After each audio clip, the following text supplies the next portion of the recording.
Olá! Hoje o tema do programa foi escolhido a dedo pelo seguinte: essa semana eu atendi uma paciente que marcou horário para ela e para o filho online, porque eles não moram aqui em São Paulo. E eu atendo essa minha paciente desde quando ela era solteira. E o menino dela que passou em consulta comigo já está com 8 anos. Então, nós temos assim um caminhar juntas, né, de muito tempo. Conclusão: o filho foi diagnosticado com TDAH. E simplesmente eu fiquei olhando e pensando, bom, o que aconteceu para essa criança estar assim, com tanto distúrbio de comportamento? Porque não são muitos, mas são alguns, tipo, que a professora olha, a criança não para quieta, começa a prestar atenção, depois desvia, aí vai falar com o colega, quer dizer, aquela criança que não para quieta, se mexe o tempo todo. Então começam alguns sinais e sintomas, e aí a professora pede para a mãe passar uma consulta com o psiquiatra para ver se é o caso ou não de encontrar esse diagnóstico. E eu fiquei muito surpresa, porque eu falei, gente, ele não teria, teoricamente, ambientalmente falando, nada para desenvolver isso, porque a mãe conhece já como é que é a minha alimentação. Porém, quando eu fui pedir os alimentos assim que ele come, não habituais, mas esses não habituais, quando a gente vai ver, é todo dia um. Eu encontro um monte de produtos industrializados, lotados daquilo que eu chamo de aditivos alimentares. Então, se você vai lá naquele livro que eu escrevi com a editora Canção Nova, Estresse, Ansiedade e Depressão, você vai ver que tem um capítulo dedicado aos aditivos alimentares. Os aditivos alimentares, eles acabam fazendo parte dos ingredientes daquele produto, mas eles não são para nós seres humanos. Eles são para conferir àquele produto mais tempo de prateleira, um gosto mais agradável. De repente, eles tiram algum elemento daquele alimento, como por exemplo no peito de peru. O peito de peru não é rosa, ele é branco, certo? Então por que ele é rosa? Porque eles colocam corante. E depois que colocaram corante, eles têm que manter aquela cor, aí eles põem um outro aditivo alimentar. E se tem uma coisa que todo mundo que me acompanha sabe, corante desses aditivos alimentares, excitatório cerebral. Eu comecei a olhar e falei, meu Deus, será que ela esqueceu tudo que a gente viu juntas?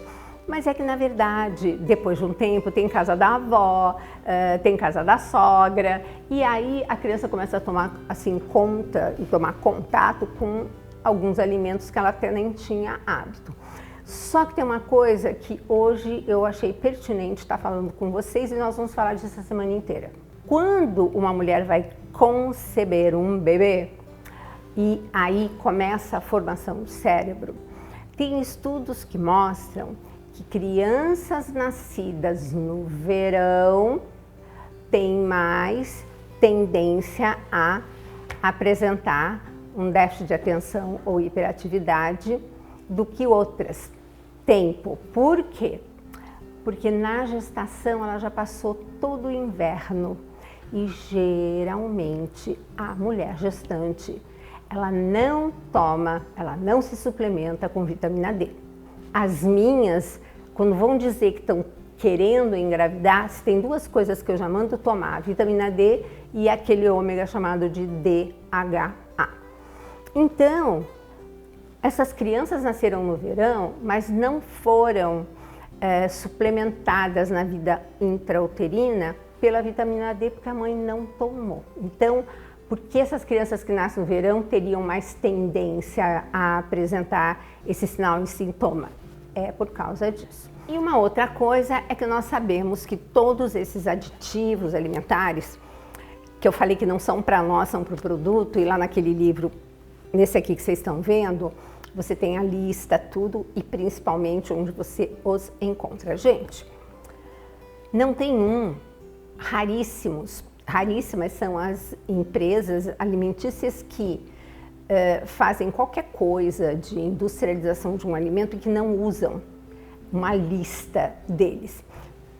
Inclusive, depois eu vou disponibilizar esse material no site da clínica e vocês vão ver lá sobre cérebro infantil, que não é só o infantil, né? Porque 25 anos já não é mais criança e nem adolescente. Mas o que acontece? Principalmente quando a criança nasce, o cérebro dela é muito vulnerável. Então, nós temos uma barreira aqui no cérebro para impedir que coisas estranhas que estejam circulando no corpo alcancem o cérebro. Mas as crianças pequenas, inclusive até a adolescência, você tem essa barreira que pode ser permeável principalmente por essas substâncias. Então é por isso que eu quero alertar como você deve fazer para evitar ao máximo que seu filho, sua filha, seu neto, sua neta, que hoje a gente tem bastante vovô e vovó tomando conta, tenha um contato, pelo menos em casa. Então, em casa, vamos favorecer comida de verdade, não comprar tempero pronto, usar o máximo possível aquilo que eu falo, né? Tudo que está na natureza, como Deus colocou, mas eu vou ensinar vocês a ler rótulos.